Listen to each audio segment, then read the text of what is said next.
This is the realization of true love, actually as an essential element for man's spiritual life.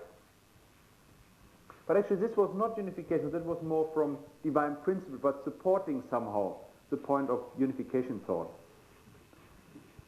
So therefore, man must go through the three stages to reach ultimately perfection and to reach ultimately God's heart. Why? From principle, you know why man has to go through the three stages?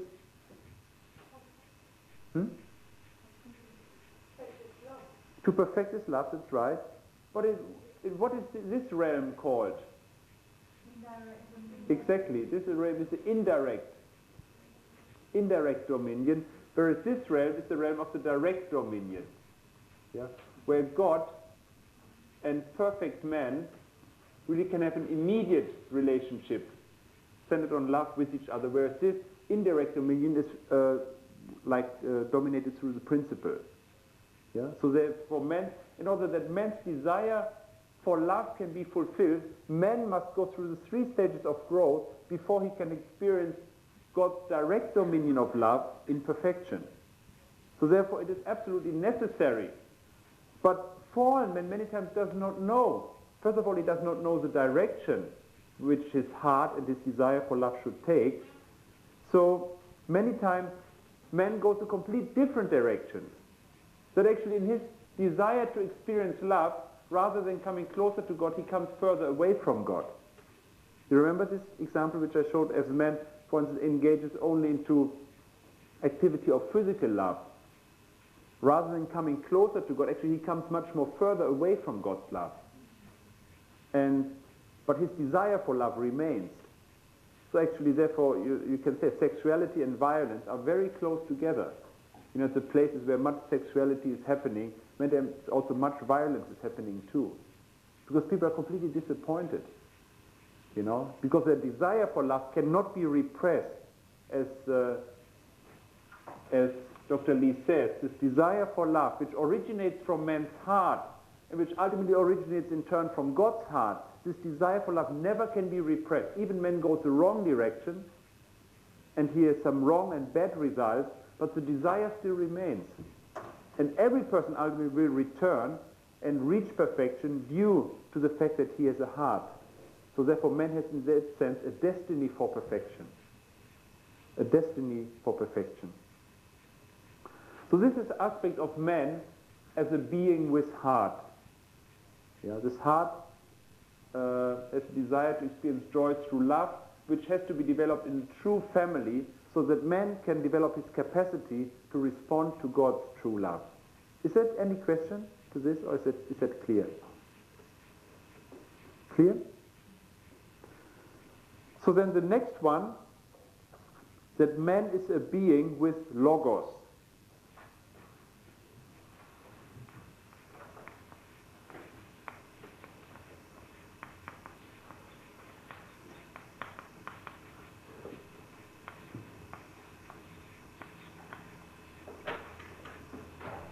Is it really clear, or is there any question to this first one, a being with heart? Is that clear?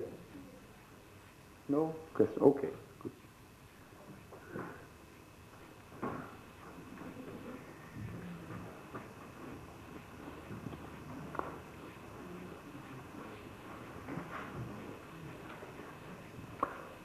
So man is a being with logos.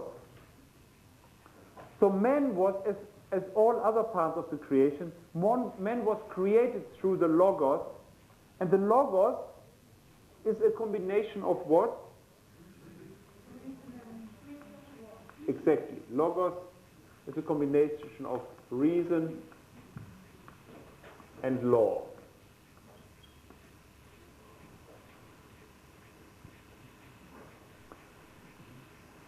So because man was created already through reason and law, therefore the conduct of man's life should also follow a life that man should lead a life of reason and law, following norms and laws.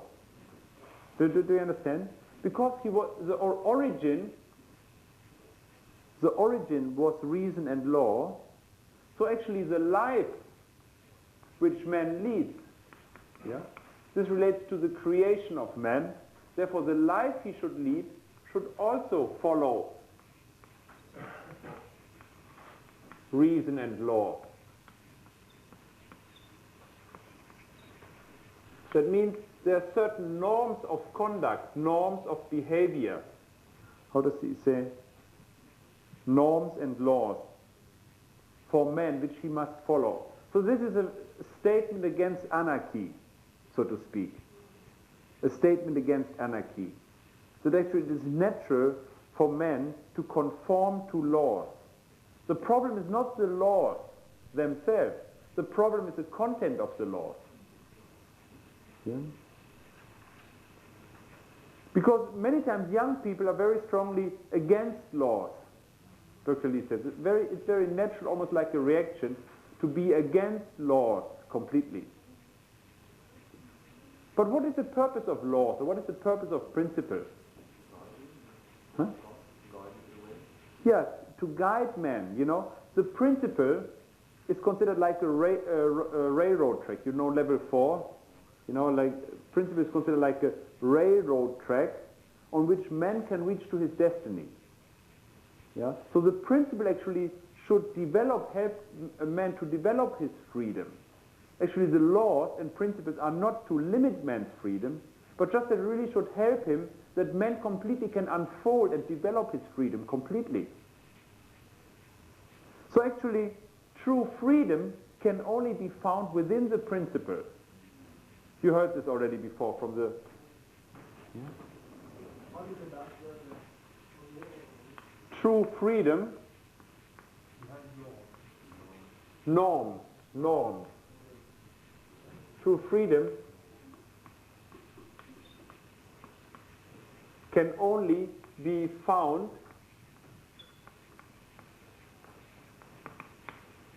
within the principle. This sentence you know already. This sentence you know already from the Fall of Man, from the President Kim in his study guide talks about this in length about this. But you can take many examples. I would like just to take 2 or 3 examples. Take just the traffic rules. I think every one of you knows already. We have the free will to keep the traffic rules and deny the traffic rules. Yeah, there's the free will to keep or deny the traffic rules. But actually, if we keep the traffic rules, under normal circumstances, we can keep our freedom to move to any place, to move anywhere. If we deny the traffic rules, yeah, we lose our freedom and find ourselves in a hospital or somewhere else. Yeah. Do you understand this point? Freedom and free will is not exactly the same. Free will means I can choose one way or the other, you know, and it's never taken away. But actually the free will, if it moves within the principle, then man can unfold his entire capacity. That means that one road leads to freedom. One road leads to the loss of freedom. So the same thing is like with engineering. I think for an engineer it's very logical. You know, an engineer has to study the laws of nature. Or like an architect has to study the static laws. You know, the static, how a structure is built, how a structure is supported. So once he knows his laws of nature, then he has the freedom to construct anything which he wants to do. Yeah, knowing the material laws, knowing the physical laws or chemical laws.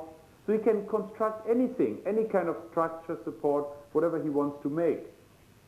And then he has the freedom to do it. Yeah, but he also has the free will to completely neglect those physical laws, chemical laws, static laws. But also he will never get anywhere. You understand? He never will be able to construct something. Because the freedom, like you might say, true engineering freedom, is only found within the law of nature. The engineer can only unfold his capacity if he works within the principles and laws of nature which already are created by God. Do you understand? So the same thing, exactly the same thing, is also true for man's spiritual life. Jesus gave actually just 2 laws. You remember the 2 directions from Jesus? Every one of you knows. Love God, love your neighbor. Exactly. Love God and love your neighbor. So what Jesus actually says there is like a spiritual law. The most important thing which you do is you should love God and you should love your neighbor. But actually, man has the freedom to not do it, to not do it. But actually, Jesus knows very well, as man follows such kind of principle, as man loves God, and as man loves his neighbor, or lives for a higher purpose, actually man will find more and more freedom. Because as a man really lives such kind of life, other people trust such kind of person. A person from whom you can sense original love will find more and more freedom to move around, spiritually speaking, and in spiritual world especially even more. Yeah? So a person who has true love, God's love, love for God, love for his fellow men, can spiritually move anywhere. He will find no barriers, resentments, or anything around him. Yeah, so Jesus gave this direction simply because he wanted men to become completely free. But of course, if a man does not keep this principle, if man doesn't love God, if man doesn't love his fellow man, just only loves himself, of course, sooner or later, other people become suspicious towards that person. And actually that person, maybe over a period of time, will find more and more barriers around himself. Because people mistrust. If a person is even exploiting others or just living for himself, other people never can trust that person completely. So if people don't follow this direction of Jesus, they have the free will to do so. God never forces. But actually these people lose more and more their spiritual freedom to move. And especially in the spirit world, they will find many barriers around themselves. Many barriers that they cannot move to some other place, or there they edge on, or cannot, budge on, or cannot move more forward. And in the physical world also. Yeah? So do you understand that actually even the spiritual principles given by Jesus was not for the sake of giving 2 commandments in addition to the 10 commandments, but really actually to enable men to find his freedom.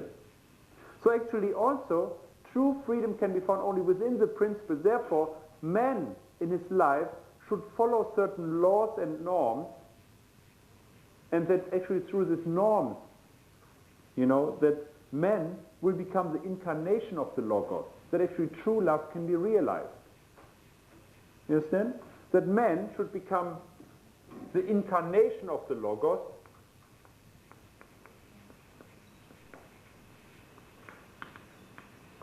incarnation of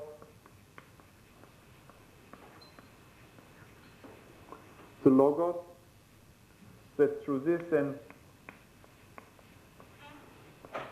true love can be realized.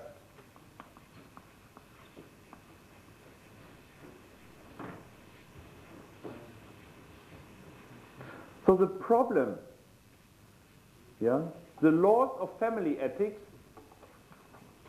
the laws of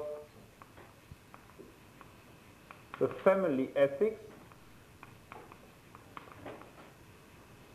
these are the laws which man should follow in his life. Do you understand? This is meant when we talk about man as a being of Logos. Then we mean actually that man should follow certain laws and norms, and these norms are connected to family ethics. Family ethics. But the reason why family ethics, why laws are given, or why directions and norms are given, is actually the way to actualize or to realize or to actualize love.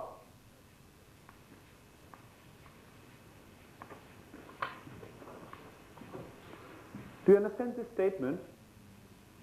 That actually the laws are given, the laws of family ethics are given as a way to actualize and realize love. You remember from the last hour when we talked about the cosmic laws, about the establishment of position. The law of family ethics has very much to do to explain, for instance, the principal duty of man, the principal duty of woman. So that they can establish their proper position, and then once they establish their position, that they really true love can be realized, that true give and take action can be realized, and that they can really build a harmonious relationship. But actually ethics first has to define clearly the position in which man, woman, parents and children are standing. Do you understand? And also the order in which they relate to each other. Then within this order, then actually love can be realized. Is that's clear? That's the point of family ethics. So the problems in most cases are not the fact that there are laws and norms, that there are norms which men should follow. The problem is only the content of the laws. Because some people, really are strictly against any laws, against any kind of direction, against any kind of frame in which they have to work and to live. But unification thought makes clear the problem is not the principles themselves or the laws themselves. It's not the fact that there are laws, but the problem is really the content of the laws. So therefore, the problem is not the laws themselves, but whether the laws are within the principle or not.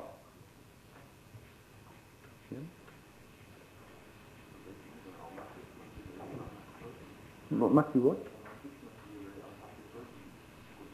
Of course. Have you seen an anarchist who is completely happy? An anarchist who is completely happy? I don't know. Maybe you have. That at some point they really have found happiness to escape a certain dominion or so. I don't know. But I cannot imagine that an anarchist can be completely happy. That's somehow not possible. Even from you can understand this even from the viewpoint of the principle. Maybe that's the last point.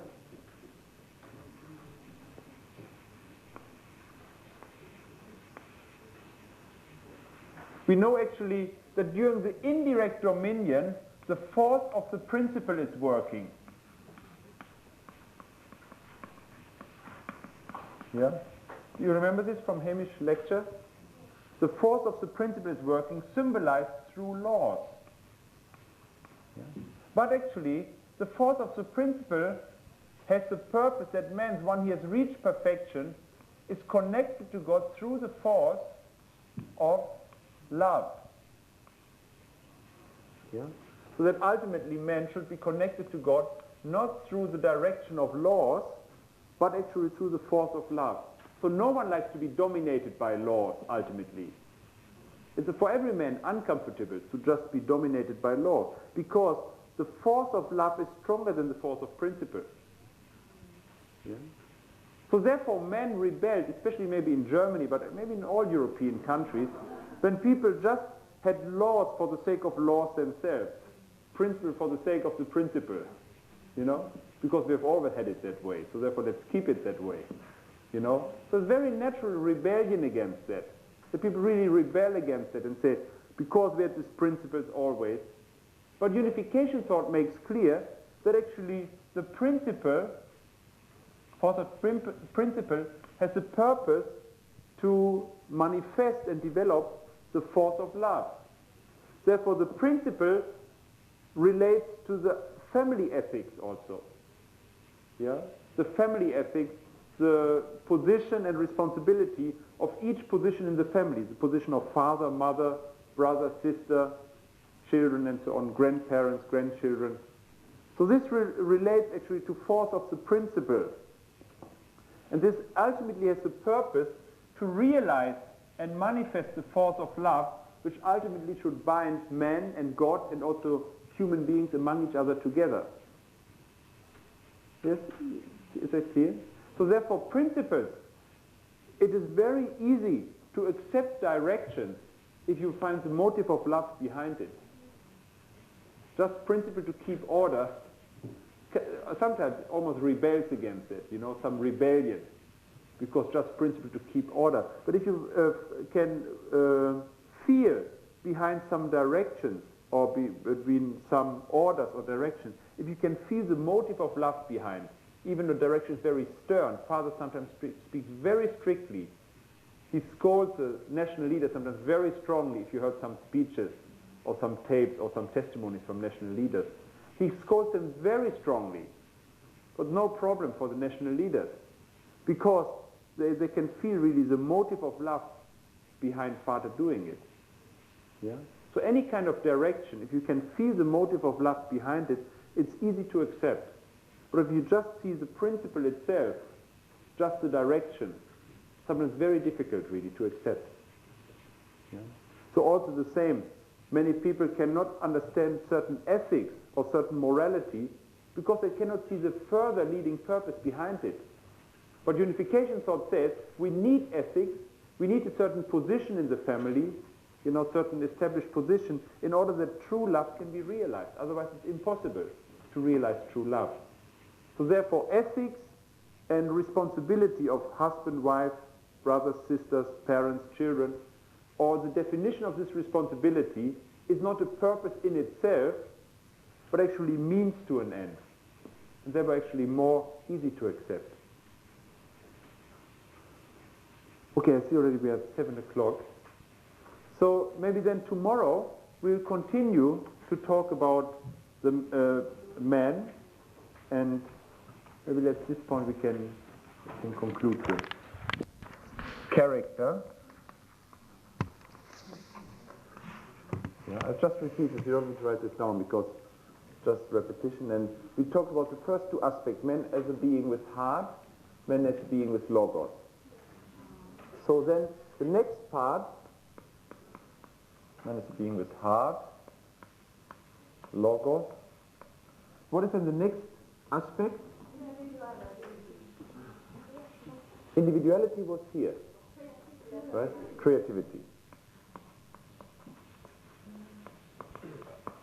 We talked already about individuality. Maybe didn't talk enough. Maybe I didn't talk enough for it. So yeah, right.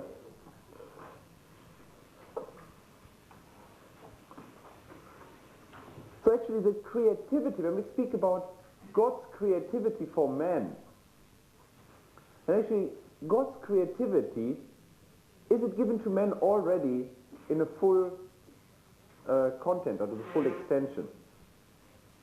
God's creativity. Is it given to man to the full degree already, right, from the beginning?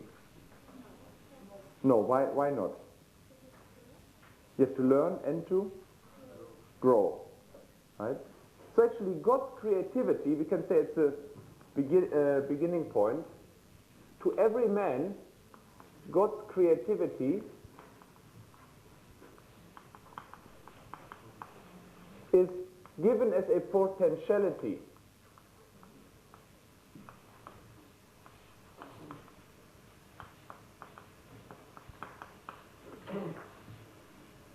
Given as a potentiality. Is that right? Correct English?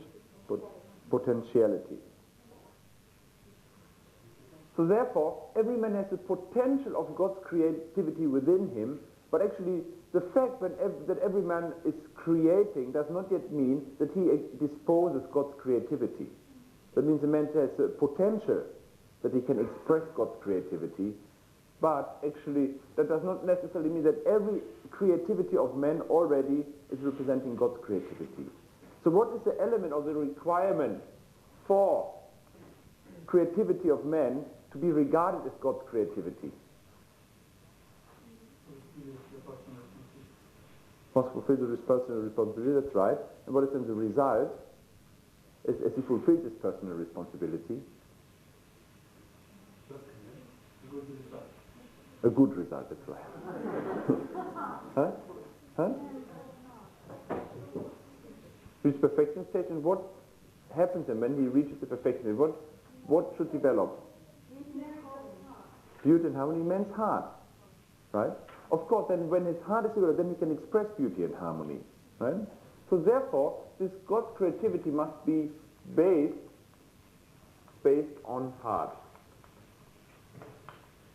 Actually, in a unification, that you always come back to the purpose of heart. Almost, you can turn and twist like a cat which you throw down from the roof. It always lands on the feet again. You know this expression? Do you know this expression in Germany? You have this idiom or this proverb. You can throw a cat back, even with the back down from the roof, it always falls back on the feet. Yeah? So it's the same thing also with unification thought. You can turn and twist it around everywhere. You always come back to the purpose based on heart, you know. So therefore, it's like very... So therefore, this is actually God's creativity. So what is the fallen man's creativity? Fallen man's creativity.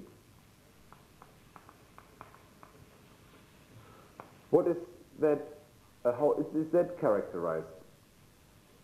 Simply to the fact that it's usually not based on heart.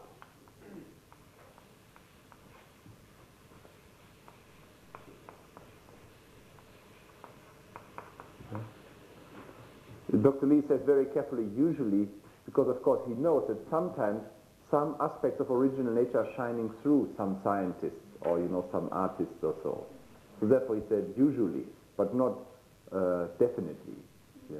So therefore. So especially concerning in science, yeah, in science, and even sometimes in art, where is it sometimes based on? Where is creativity sometimes based on? Huh? Reason. Yeah.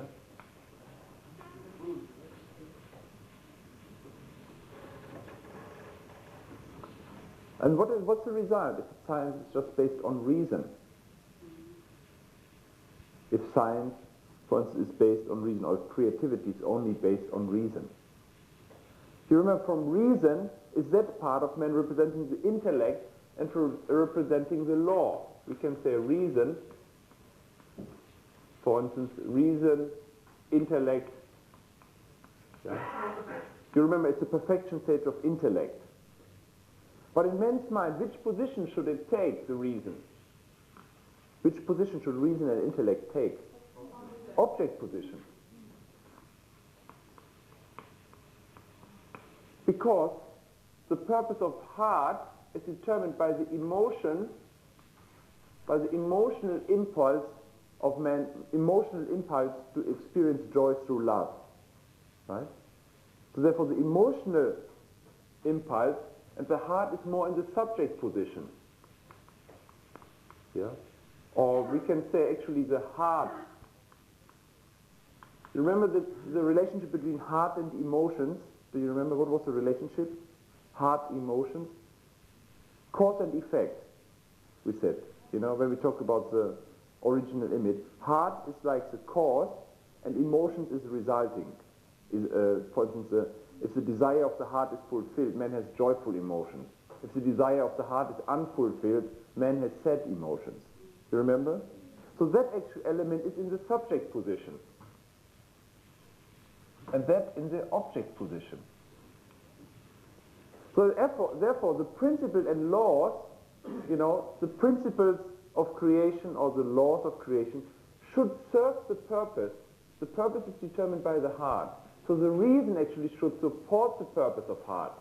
Any law of nature, any kind of spiritual law should support that man can fulfill his purpose of creation. Do you understand that? So all these laws are there supportive, that actually the purpose of the heart can be fulfilled. But what happens if man is only centering his action on reason? Yeah? In some sense, we might say it's exactly almost like reversing the order of creation. Like we said, when we put this object into the subject position, then we got already a serious problem. Because exactly then what happens at the fall between mind and body. If the body is just put into the subject position, if the physical desires are put in the subject position. Because God gave man reason for a good purpose and for good reason. But it becomes completely wrong and false if it's completely the content of reason itself comes into the subject position. Because then the element of heart is completely missing. If only the reason, for instance, if creativity is only based on reason. So Dr. Lee says, the first purpose in creation should always be based on heart, the first purpose. If it's based on reason, he said, this brings actually ill effects, because many elements of the heart are missing, because the elements of beauty are not necessarily connected to the element of reason. The highest point, the highest goal of reason is actually to find truth. To find truth and to pursue knowledge and understanding, but not necessarily the element of beauty. So therefore he said, as man's purpose and plans, and as he carries them out, are only based on reason, it bears ill effects. For instance, as man, for instance, only thinks about technology, development of technology itself, but not taking into consideration that man is not only just a rational being, but there are many other emotions. You know what this technology can be used for what kind of purpose? Either for war purpose of war, purpose of struggle and fighting, but also for the purpose of pollution. Because just based on reason, you develop the technology, you develop just the science to a very high extreme degree, and the reason is really satisfied, knowing how the world works, how the machines work, how the elements can work together to bring about a certain effect. So the reason is really completely satisfied, great. You have greater and deeper insight how things work. But because you don't consider that man who handles science is also a being of heart and intellect, so therefore much of this creativity serves actually an ill purpose. So therefore God's creation, God made the creation simply as his object to love.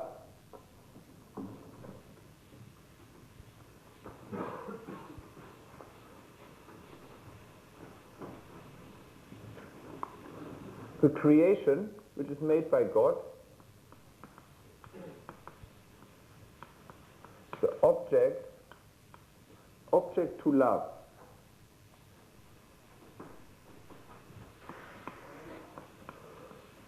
So therefore, God himself shows his love for man and all creation.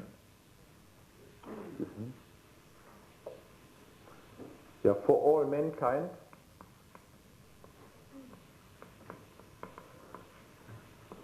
and all things.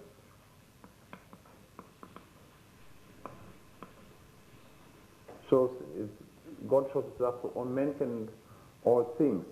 But as man, this is God's creation. God's creation.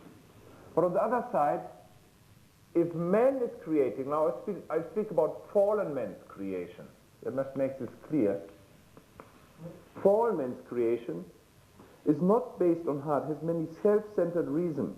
Man loves himself, he loves his own family, his nation, many times disregarding other people. So actually the result is actually pollution, the draining of natural resources, and actually the result falls ultimately back on man. Do you understand? So therefore, as man is really draining all the resources and pollution or destruction in general, then actually the results of man, simply because they're not based on that purpose, but based many times only on reason or self-centered motives, fall ultimately completely back on man. So from there, the demand of unification thought is very simple. Creativity must be guided by a true standard of values. The constant concept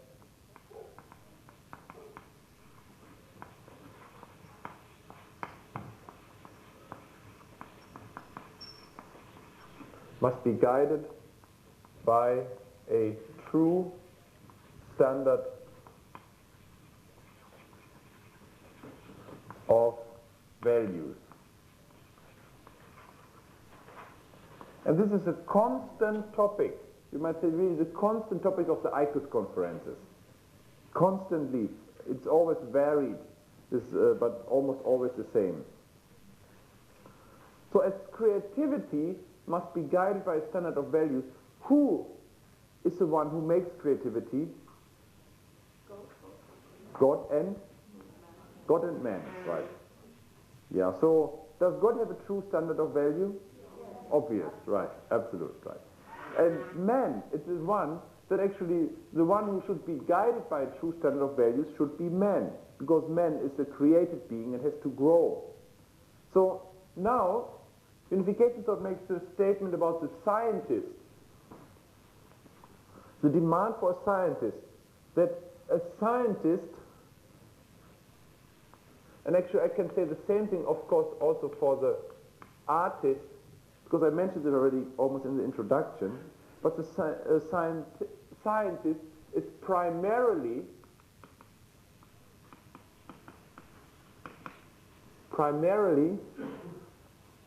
a person with a standard of values. A person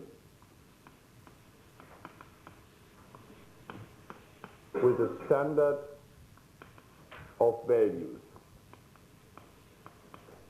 Or we can say a person of character.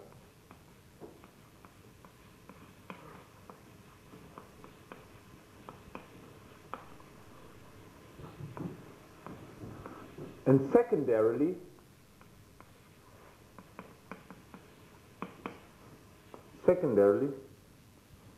a person of science.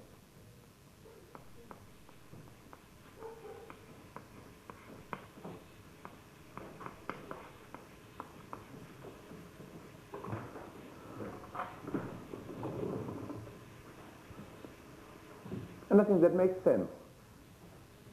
That makes sense. Any kind of science which is developed, which is really satisfies man's rational desire for truth or knowledge and insight into the matter, into the nature of matter or into the laws of nature. Anything which satisfies man's rational desire cannot have good effect if it's just based on reason, if, for instance, the standard of value, the ethical direction of man wouldn't be determined first. So therefore, Dr. Lee said the ethics should be the base for science.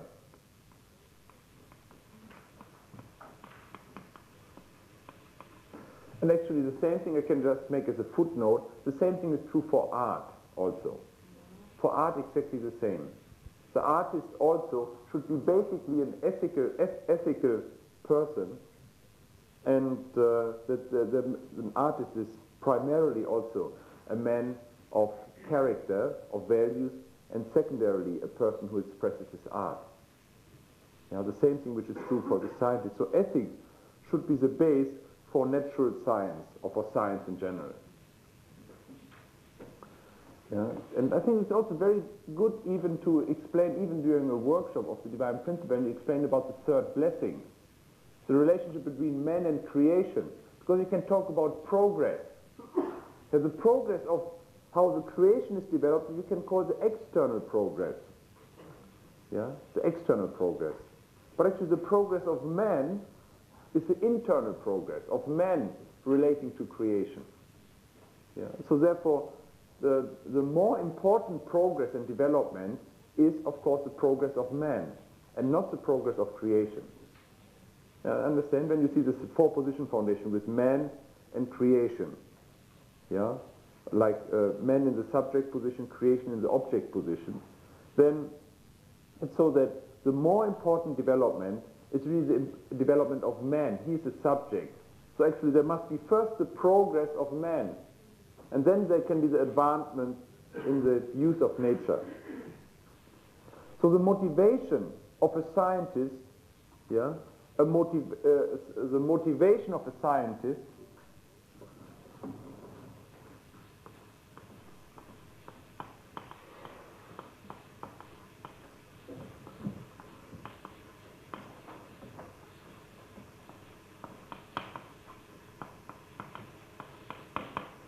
should be actually love for creation and fellow men.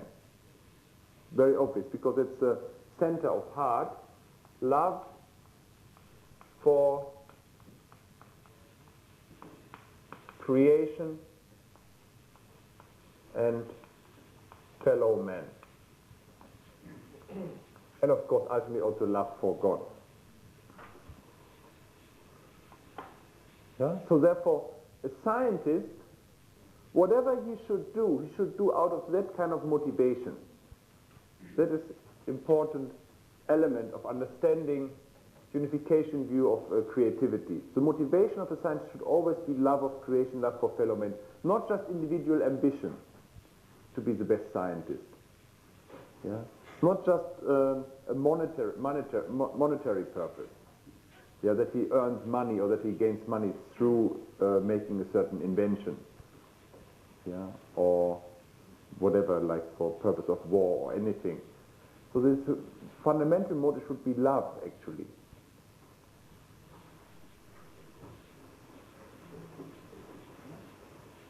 That's clear?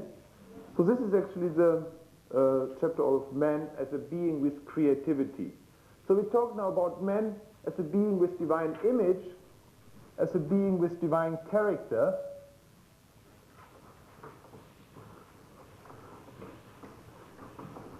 And now next one, there's a third aspect.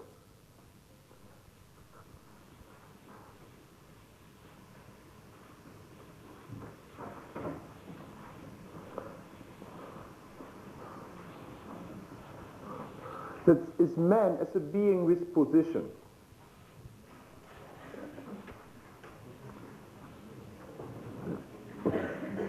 A being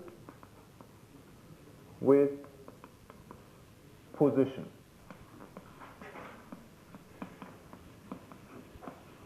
So what kind of positions exist there?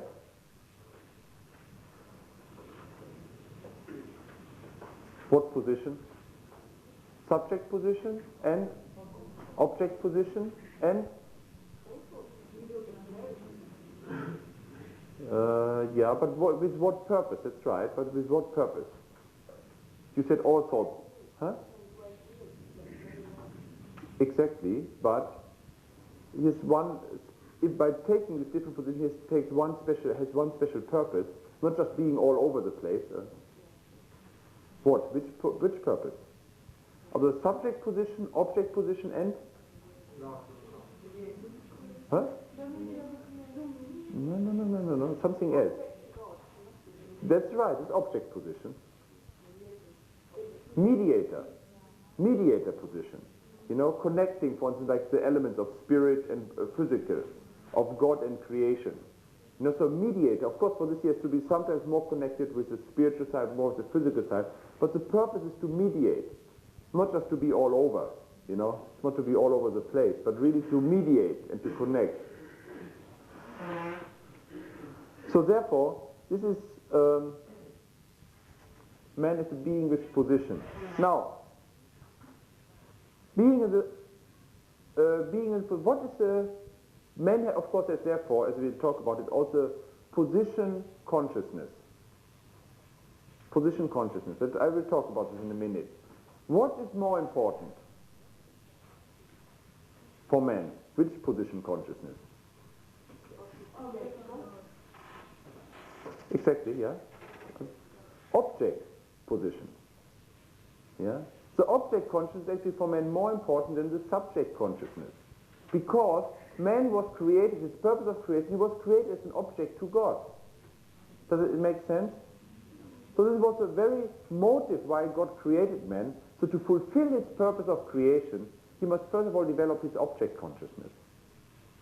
But then, and secondary, as object of God, he has to raise, to fulfill his purpose of creation and grow up. And then, of course, what kind of consciousness should man develop then, based on that? Subject consciousness. Yeah? So therefore, unification thought deals actually also with man as a being in the object position.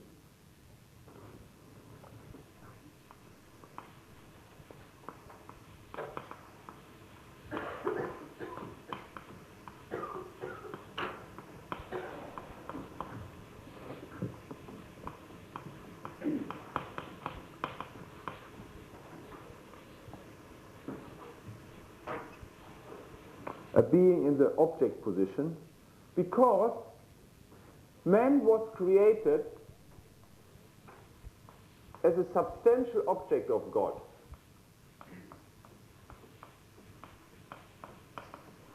Object of God. Is that point is already a very important point to understand, because the more common thing is to think subjectively, you know, to think subjectively, and even Father in some sense even encourages us to think subjectively. You know, he said unification thought is an ideology of subject. Of course, he says it's in relationship to the worldwide society. You know, that ultimately unification thought must give the determining direction for society. But actually, for man's development, originally it's more important that he understands that very first of all he was created in the object position. Yeah? So when Jesus also gives his teaching, what does Jesus really teach? Love for God, right, but in his character, expression of character. Humility. Humility. Humility does not simply mean to be naive, you know, and just take everything and just being beaten or being tricked out or whatever. But humility simply means the ability to take the object position to God. A humble person can be a righteous person, you know. Some people even, you know, some outside people even said, Father is a very humble person, yeah, but Father is certainly not a weak person, right? Father is certainly not a weak person, but he's a humble person. I've heard many times even guests say at the 7 days workshop when I was teaching, that when Father is walking up to the stage, you know, Washington Monument or even, you know, Yankee Stadium, when Father was, he's a very humble person. Very simple. But certainly Father is not a weak person.